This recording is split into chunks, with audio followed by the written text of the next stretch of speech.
video I'm going to show to you how to clone your orchids to get more shoots and keikis and eventually to get more spikes and blooms from your orchids. And we all know that the main reason for which we grow orchids it is to have beautiful floral displays.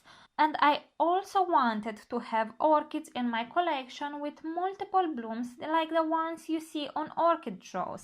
And here is how you can do it. Firstly, let's talk about terminology. A keiki is a plant produced asexually by an orchid plant, especially by dendrobium, epidendrum and Phalaenopsis orchids, but some suggest you can influence the appearance of multiple growths on cattleyas too. Vandas, catasetums, oncidiums and some other orchids with pseudobulbs will also occasionally produce keikis.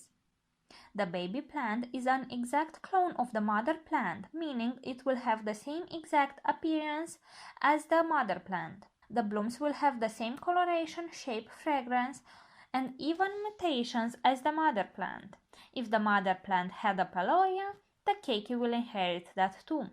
Sometimes the keikis can flower while still attached to the mother plant. The word keiki is a Hawaiian word for baby or child, meaning the little one. On a Phalaenopsis orchid, a keiki can appear naturally or can be induced with keiki paste from one node along the flower stem. Keiki growth may also be induced by prolonged exposure to high temperatures during the final phase of the spike growth.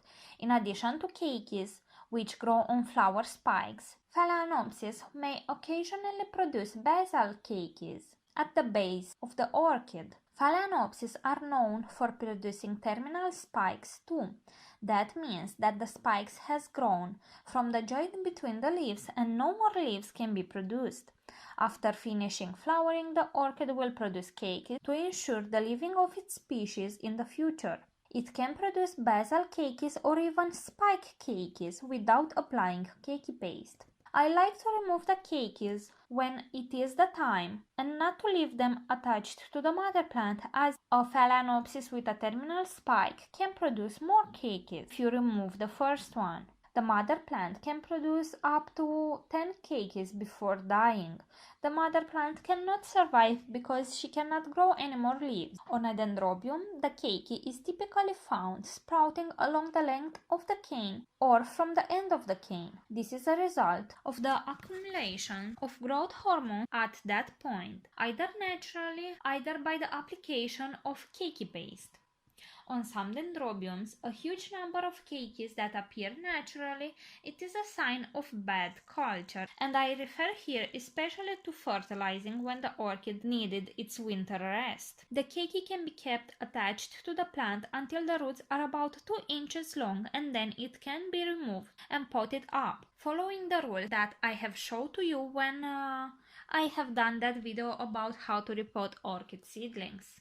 Alternatively, it can be a good idea to layer the plantlet by placing sphagnum around the roots and trying to tie it off with a piece of nylon so the roots can grow into the sphagnum and it will be quasi-established before you remove it from the mother plant. It is important because aerial roots can rot if you pot them inside the medium after they have established to grow into the air. For this reason, it is very important to remove the keiki when the roots are about 2 inches long, so they are quite short and still didn't adapt to growing into air. Oncidiums sometimes grow keikis at the top of the pseudobulb. These keikis can be potted up once they have enough roots to support the new plantlet. This is happening quite rare, but they do have a growing point there, which can get activated and grow a keiki or a spike. Catasetum orchids can sprout keikis from one of the nodes along the pseudobulb. You can influence its appearance by applying keiki paste following the same rules as with dendrobiums.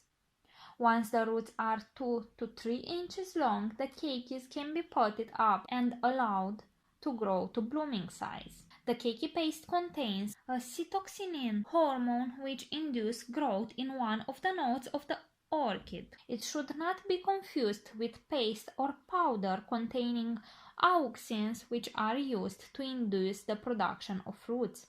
You can buy keiki paste from Amazon using the links that you have in the description of this video. There is also a way to make homemade keiki paste, and you have the recipe in my ebook about how to propagate orchids. So if you want to learn more about that, make sure to buy my ebook. Now let's talk about how to apply keiki paste depending on the orchid genera. To apply keiki paste on a Phalaenopsis, you will need to take a look at a flower spike. You will see that a Phalaenopsis will have all along the flower spike some nodes. These nodes will either form a keiki, either form a flower branch. If you apply keiki paste at the wrong time, when the node tissue is already differentiated, meaning that the orchid decided if that node will be a floral branch, there is no way to change the result. The trick is to apply the keiki paste on the node before it is differentiated.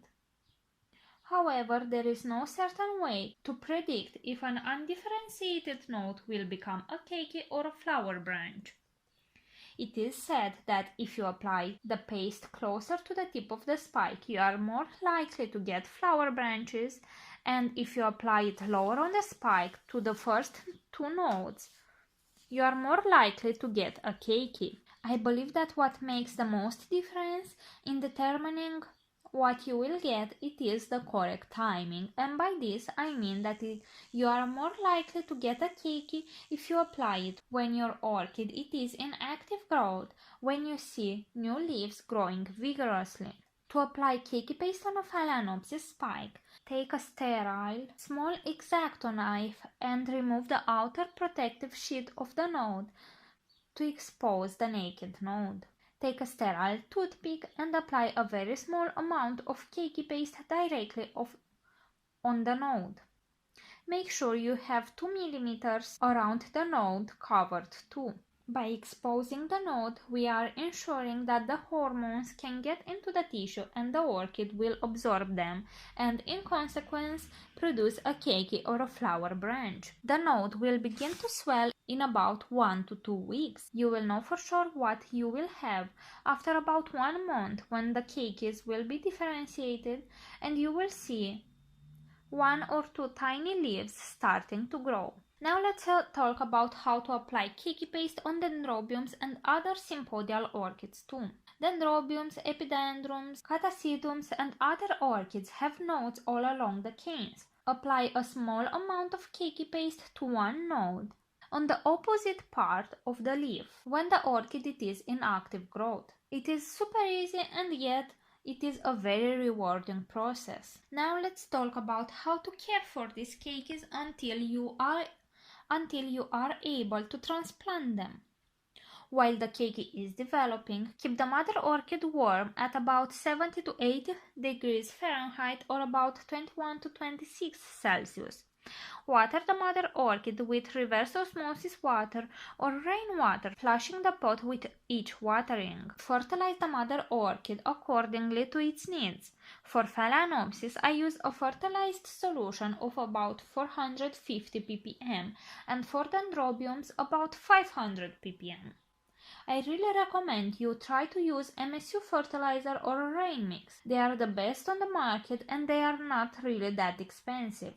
Add the fertilizer solution to the orchid until it drains from the bottom of the flower pot. Next time you water, use pure reverse osmosis water, distilled water or rainwater to make sure you flush the salts so you don't get accumulations. A keiki requires 6 to 12 months to develop properly and to reach the maturity you will need to have before removing it from the mother orchid. When the keiki's roots are 2 to 3 inches long, remove the keiki from the spike or cane. You can do that by gently twisting the keiki while you hold it by its base. First, make sure the roots are soaked in water, as this will make them more flexible and won't break. Or you can remove the keiki with a sterile X-Acto knife and gently cut the flower spike just above the keiki and below the keiki's roots, leaving part of the stem attached to the new plantlet. Spray the wounds with hydrogen peroxide 3% and place a very small quantity of cinnamon on the wounds. This will dry them off. You will need to leave the Keiki exposed to the air for about 3 hours to let the cinnamon make its effect. Seal off the wound with hot wax by gently submerging only the wound part into the wax. To pot the new orchid plantlet, you will need a small orchid pot, a tray, soft garden wire in organic medium. I use 50% Leca and 50% Seramis, but if you cannot buy Seramis, just smash some clay pots into small pieces. I personally like to pot all my orchids in semi-hydro, so I try to use some plastic cups, containers or whatever, and I make 2 little holes on the side of the pots, and I leave a reservoir for the pot of about 2 to 3 centimeters. Put a small layer of medium on the bottom of the pot and then gently position the orchid inside. Add the rest of the medium, making sure you don't bury the base of the orchid in the medium to prevent rotting. Water the orchid normally with rainwater or reverse osmosis water and then place the orchid on a sunny location without direct sunlight. I have a very useful tutorial for how to pot orchid seedlings, for which you have a link in the description of this video.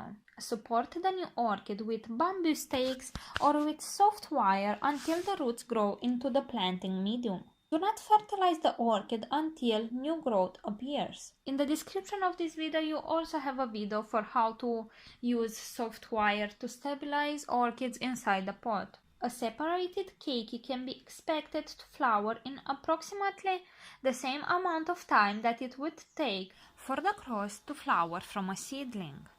As you have already most probably seen in some of my videos, I have written a new ebook for you, in which I have showed how to propagate orchids, and there I talk a lot more in details about pollinating orchids, about tissue culture, about how to clone orchids using Keiki paste. There are also a lot of methods of dividing orchids by cuttings or only by removing the offshoots, and there are quite a lot of interesting things about how to propagate orchids, so I really recommend you go and check it out. There are always some things that I cannot include in videos because it would be way too long, and this is why I am writing these ebooks for you. I hope you have enjoyed this video. If you did, please give it a thumbs up, and if this is the first time you are watching a video on my channel, please consider subscribing to it so you can stay up to date with all my orchid videos. Thank you for watching and see you all next time. Bye!